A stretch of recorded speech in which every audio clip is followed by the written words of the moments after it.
Hello, everyone. My name is Anthony Williams, and I am here to plead my case on why the 1619 Project, Born on the Water, should win the Caldecott Prize. So, the 1619 Project, Born on the Water, is a timely picture book written by Nikole Hannah-Jones and Renee Watson and illustrated by Nicholas Smith. This book provides a pathway for readers of all ages to reflect on the origins of American identity by chronicling the consequences of slavery and the history of Black resistance in the United States. So, a little background information. The 1619 Project actually started as a long-form journalistic project that placed slavery and its continued legacy at the center of our current national narrative. The project was started by journalist and now picture book author Nikole Hannah-Jones. 1619 was the year the first enslaved Africans in the English colony of Virginia arrived, hence the name. The project includes essays, a broadsheet article, live events, a podcast, a best-selling adult nonfiction book, and now a picture book. All right, so Born on the Water is told in a series of beautiful, haunting poems that create a narrative with a young Black girl given a homework assignment, and she asks her grandmother about her past, and the grandmother tells her a story of their ancestors. I believe this book deserves the Caldecott Medal because the illustrator, Nicholas Smith, his artwork takes a very tough subject and provides us with art that's full of emotion and it's vibrant and it's kinetic, has a lot of energy to it. His use of color, I think, is magnificent to reflect different moods that are going on within the text. His images really say 1,000 words. His technique, it sort of mirrors oil paintings, which give his art a classic, like timeless feel. And it jumps off the page. It's an excellent book. There's nothing more American than a resiliency story. And the narrative of a kidnapped people overcoming impossible odds to survive and thrive is incredibly American. Nothing more American than that. So, with that being said, I will dive into the 1619 Project, Born on the Water, by Nikole Hannah-Jones and Renee Watson, illustrated by Nicholas Smith.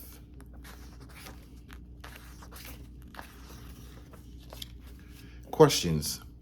My teacher gives us an assignment. Who are you, she asks. Trace your roots. Draw a flag that represents your ancestral land. Most of my classmates can count back many generations and learn about the countries where their families came from. They draw their flags, but I leave my paper blank. I do not know where I begin, what my story is. At home, Grandma asks, how was school?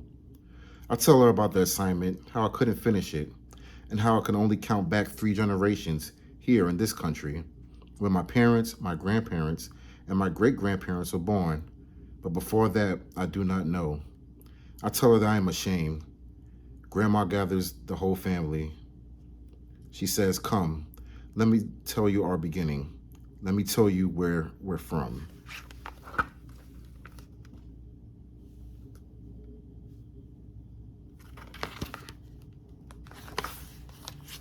What Grandma tells me. They say our people were born on the water, but our people had a home, a place, a land before they were sold.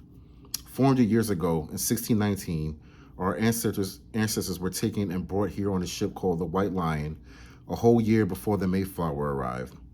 But before that dreadful voyage, there was a time when they did not pray for freedom. There was a time when they did not sing about overcoming. Their story does not begin with whips and chains. They had a home, a place, a land, a beginning. Their story is our story. Before they were enslaved, they were free.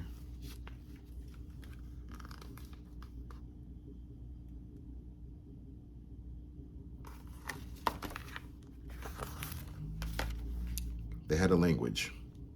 They spoke Kimbundu, had their own words for love, for friend, for family. The kingdom of Ndongo was nestled between the Lukala and the Kawanzi rivers on a high plateau in West Central Africa. The people were good with their hands, knew the power of a seed, how to plant it, water it, how to make something out of nothing.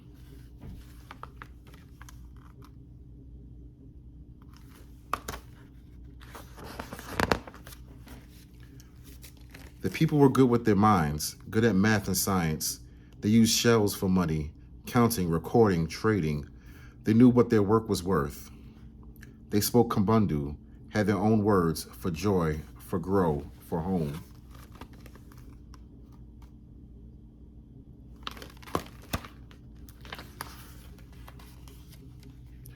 Their hands had a knowing.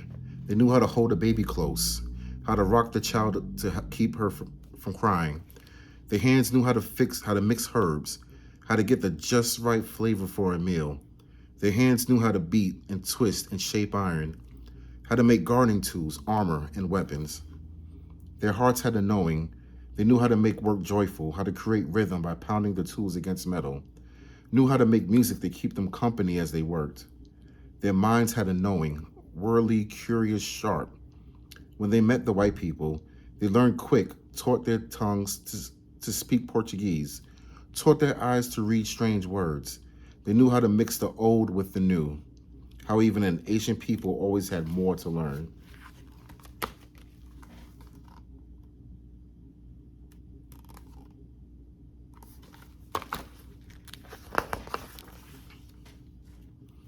And the people moved their feet, moved their whole bodies to the melody of horns and stringed instruments, of marimbas and drums. They danced to celebrate, to mourn. They danced as a way to worship, to offer thanks. Their bodies a song under open sky and bright sun. Their bodies a swaying testament to the beauty of creation.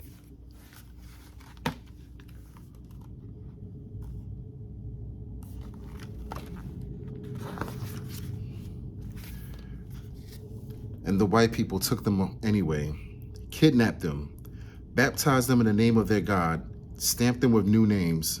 Ours is no immigration story.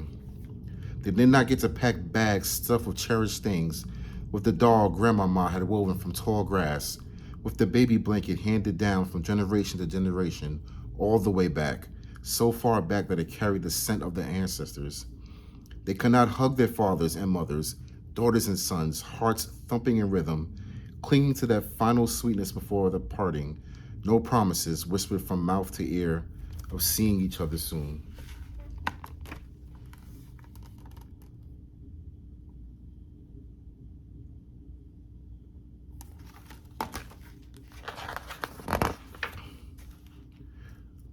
Just wails and sobs, confusion and wrist-worn roar from shackles made of iron, feet split and bloody from the 200-mile march along the Kawanza River.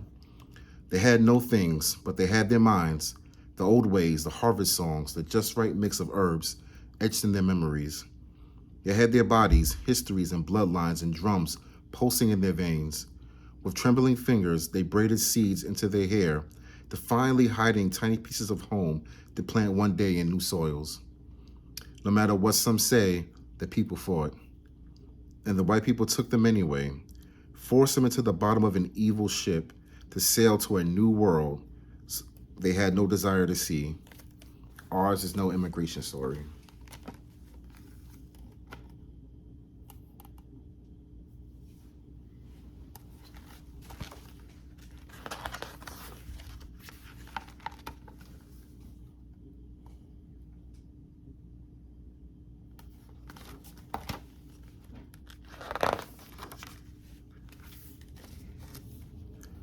No one knows how long it took before they knew they would never see Ndongo again, never run along the high plateau or throw their heads back in giggles with their best friends.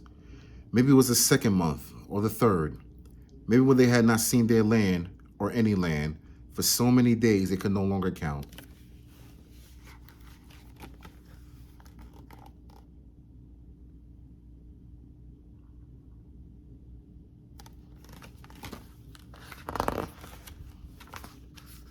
Some could not bear the pain. They refused to eat.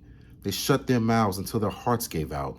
Others tossed themselves into the teal eternity of the Atlantic Ocean, swimming one last time with their ancestors, Sickness and hunger, filth and cruelty took the others, almost half. But those who did not die resolved to live no matter what. Packed in dark misery, strangers chained together, head to feet, hip to hip, in the bottom of a ship called the White Lion, they saw what these strangers, men, women, children kidnapped too, from many villages, those were their people now. These many people became one people, a new people. And that is why the people say, we were born on the water. We come from the people who refuse to die.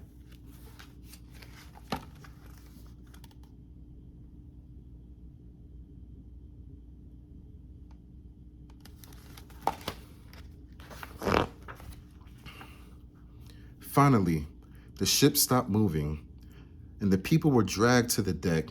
They closed their eyes against the light of a sun they had not seen since Mother Africa's coast.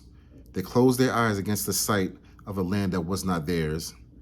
They cried a silent cry as white men spoke strange words, talking about their bodies, and with a handshake, traded a mother's child, another's mama and daddy, 20 to 30 beloved human beings in all, for a few pounds of food and drink. 400 years ago, in the year 1619, the white people called this land Virginia, a sweet-sounding word for a place of such pain, a sweet-sounding word for the place where American slavery began.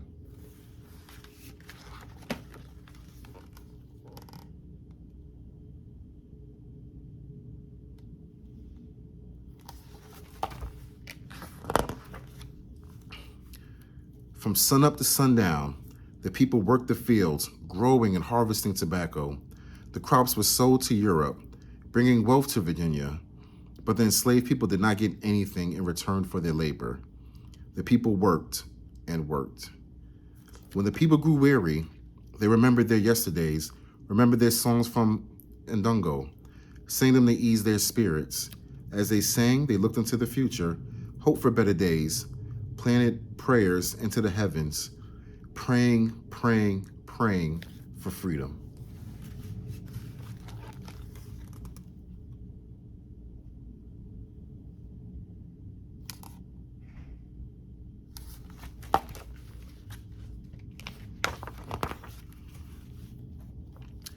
After a long day's work, planting tobacco in the fields, after brutal treatment, after nothing to show for their hard work, sadness will come, a longing for Ndongo, for the mamas, for the daddies, for the friends they could no longer hug and talk with under the warm sun.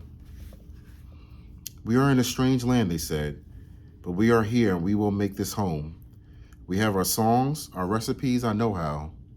We have our joy. We will love, laugh, sing, and hug our children as tight as you can hold a child. We will survive because we have each other.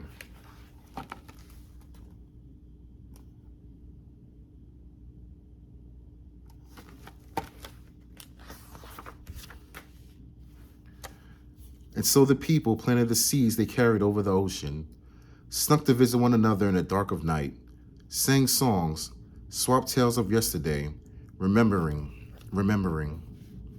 And the people planted dreams of hope, willed themselves to keep living. And the people learned new words for love, for friend, for family, for joy, for grow, for home. We are in a strange land, they said, but we are here and we will make this home. We have determination, imagination, faith. We will survive because we have each other.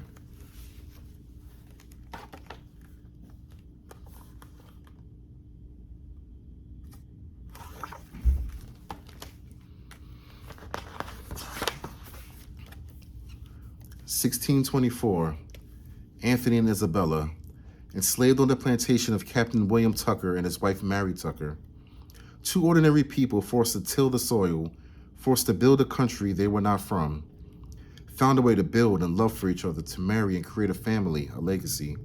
They did not know their family would be the start of a new people. They were just two ordinary people who had a son, a new beginning, a promise to live on and on. Hope is a promise, faith that a better day will come, belief that things will not always be this way, Hope is a refusal to give up, to die out. Hope is a child born. Way back when hope had a name, William Tucker. He was born to ordinary people, a man and a woman who were not free, but who believed in freedom, who were not free, but who believed that one day freedom would come even if they never saw it. These two ordinary people gave life to an extraordinary child, a child not of Africa, a child not of Europe, nor of the native people already here, but a child of the new people formed on the water, the first black child born in the land that would become the United States, the first truly American child.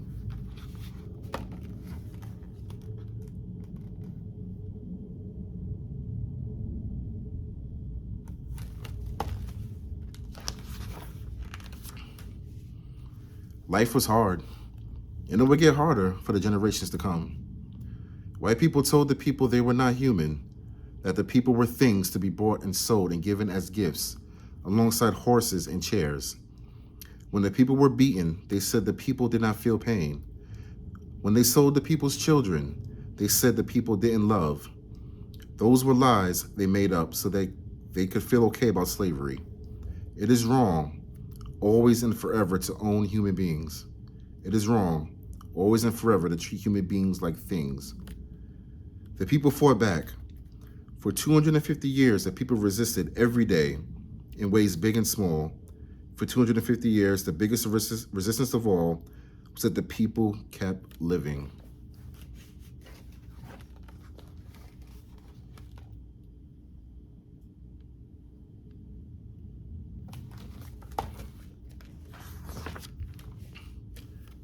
And the people who were born on the water survived, kept living and living. It was illegal to teach enslaved people how to read, but they birthed generations of teachers and librarians, scholars and authors. They were brokenhearted, beaten and bruised, but they became healers, pastors, activists, doctors and counselors. No one can steal the people's joy. They wrote songs, created jazz and hip hop, rhythm and blues. They became inventors and athletes, nurses and cooks, pilots and architects, farmers and housekeepers, singers and artists, dancers and poets, mathematicians and scientists. They passed on their stories through the stitch of a quilt, shared secret messages through songs. The people survived, the people fought, and because the people survived and because the people fought, they finally got freedom. And because the people survived and became the people fought, and because the people fought, America has equality in the law. And because the people survived and because the people fought, America began to live up to its promise of democracy. It is the people who fight for this democracy still.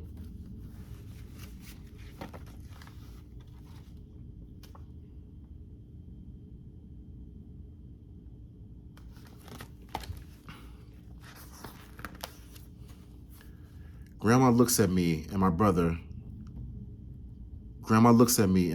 tells us this is why we say Black Lives Matter, why we celebrate Black girl magic, why we believe we are our ancestors' wildest dreams. Never forget, we are their hope. Never forget, you come from a people of great strength, Grandma says. Be proud of our story, your story. The next day, I go to school, pull out my red crayon, my blue, and my white. I draw the stars and I draw the stripes of the flag of the country that my ancestors built, that my grandma and grandpa built, that I will help build too. And I am not ashamed. I know what my story is, where I am from, where I begin. That's the end of the book. The 1619 Project, Born on the Water, by Nicole Hannah-Jones and Renee Watson, illustrated by Nicholas Smith. And I believe this book deserves the Caldecott Medal. Thank you for listening, everyone.